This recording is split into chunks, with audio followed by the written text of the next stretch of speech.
Right, so we're catching up a little bit about on Space Hulk here at GDC Play, and first of all, I thought it was fascinating to hear sort of how this came to be that you guys are doing the Space Hulk game.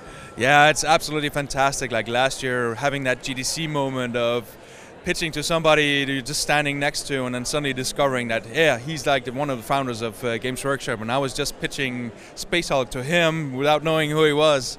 It's absolutely absurd and fantastic in the same way. It still can happen. So what's the background for Full Control if people who know Space Hulk aren't familiar with you as a company? Yeah, we started in 2004 and we've been slowly growing as a small indie company. We started out with small iPhone games like action kind of things. When that came on, we've been doing a lot of work for hire to fund ourselves. We're indies. Even though we're now doing something that's a non-indie kind, we're still this indie company that's back to the roots, and we've been sticking with the strategy of making turn-based games for the last 3-4 games, and that enabled us to make this fantastic game. So what is it about Space Hulk that you love and that made you want to make this kind of game? Oh, there are many factors. One of them is like childhood memories. I still remember both playing the EA games in the 90s and the board game. And recently, I also grabbed a hold of the 3rd edition board game, which is like super ultra limited and almost hard to find. And having made all these turn-based games throughout the last years, this was my dream project. So all the pieces just fell together in that jigsaw puzzle, and yeah, I can finally make the game I want to play myself. So in terms of gameplay, how does it play, and sort of what is the player objective here? The player objective here is to enter the Space Hulks and retrieve some artifacts, cleanse it out from the Gene Stealers, and actually return out of the Space Hulk semi-alive. The core mechanics here is an action point-based turn-based strategy game. So you are this small group of Terminators. You have some action points. You play it. It's very similar to XCOM, just with these action points. You are up against massive hordes of Gene Stealers that are these aliens that have infected the Space Hulk. And you're the underdog, so you have to be really careful. It's very much a claustrophobic feeling that you're playing this game. It's a horror game.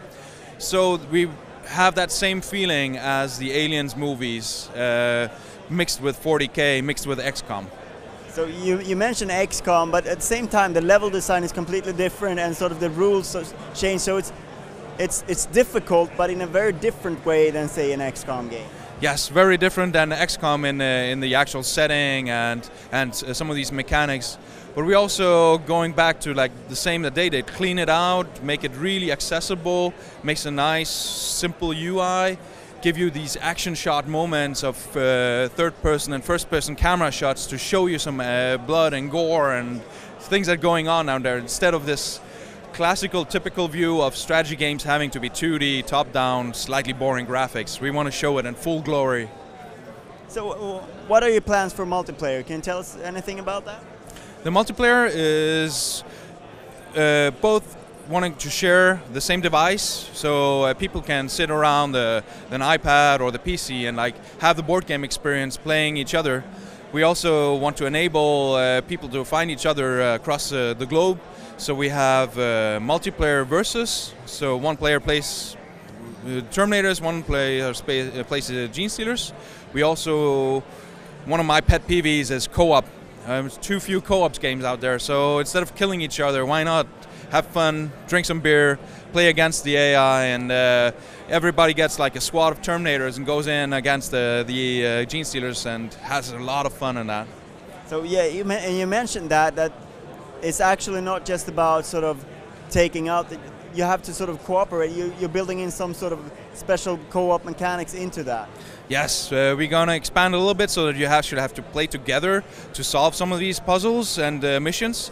For example, could it be that you have the heavy flamer that has limited ammo and it's the other team that has the reload for that.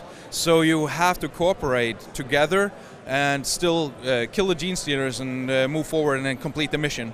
That was one example. Another example could be that we could have 2 control switches in different parts of the level that each has to press at the same time to open an airlock that you can move on. Things like that we want to build into these custom-made co-op levels that we're going to do.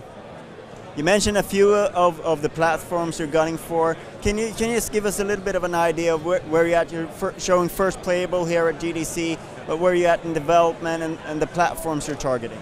Yeah, we're approximately halfway through the production phase at the moment. We've been crunching along for 6 months, and we are right now at the point where we have the first playable, fairly polished first mission, and all the UI is in, all the rules are in.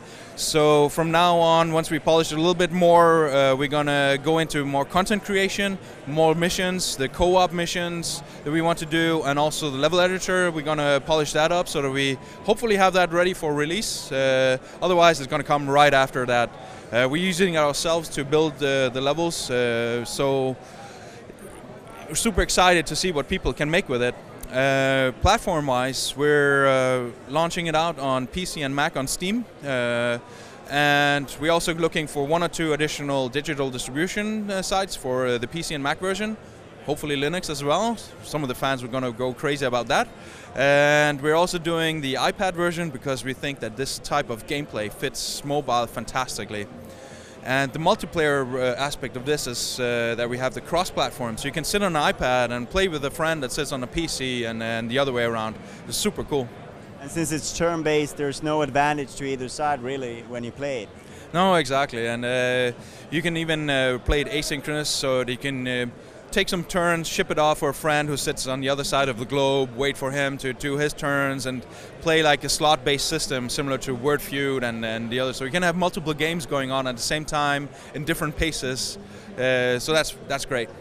Right. Thank you very much for your time. Anytime. Thanks.